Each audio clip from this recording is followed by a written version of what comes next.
Now, inspired by the Pimlico Hotel, which is sadly no longer around, I thought I'd do a dish which was inspired me when I was training when I was a young kid. I used to be a pastry chef of a very famous hotel, and we used to do a dish similar to this. It's a coffee and rum cake. Start by creaming together some soft butter and sugar. Now you can tell when it's ready, when it almost just changes colour from the buttery yellow colour to a white sort of colour. Mix in some coffee essence, a pinch of salt, and then 6 eggs. The secret is not to allow the mixture to split, so that's the reason why we add the eggs one at a time. When the batter is smooth, grab the flour. The main thing is when the flour is added, you treat it really carefully and always mix this bit by hand. Because when you ever add flour to anything and mix it, it toughens up the gluten, the protein in the flour, which causes your cake to almost shrink. This is the ideal consistency that we want. It's called dropping consistency. It just falls off a spoon. Just before it goes in the oven, just drop the cake mix. You can see now it's filled in the gaps all the way around the edge. Pop it in the oven, 350 degrees Fahrenheit, for about 20 minutes. While the cakes bake, make a quick meringue. Bring some sugar to the boil and whisk your egg whites.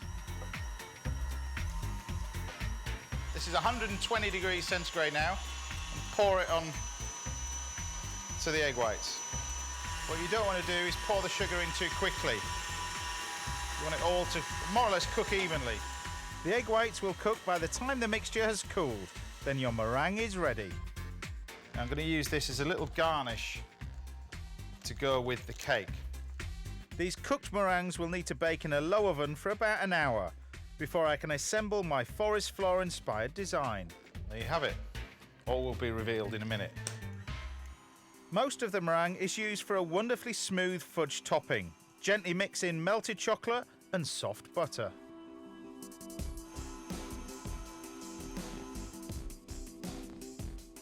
So pop that in the fridge. We've just got to wait for the cake. Once the cakes have baked and cooled, you're ready to build. Start by cutting your layers. Best ways to get a nice, even slice through a cake is to continue turning.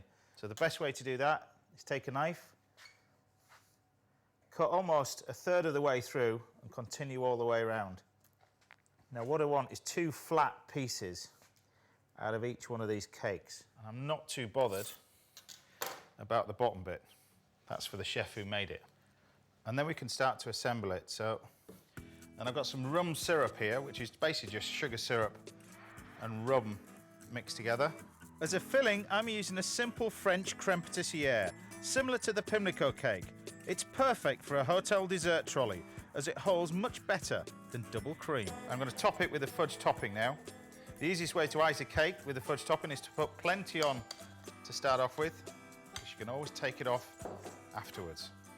And to push it over the sides first, so it just falls over the edge, so you get the top nice and flat. Finish with an icing comb and chocolate shavings. You could stop there, but my garnish is ready. Now these meringues are nice and firm. If you want a sticky meringue in the centre, then you use a little bit of white wine vinegar or corn flour added to the mix. A dusting of cocoa powder and icing sugar, and there you have it, a sweet mushroom. But in essence, this is just a simple little cake. The only complicated bit, I suppose, is the meringue. That's the bit that takes the time, but it's really that bit that makes it.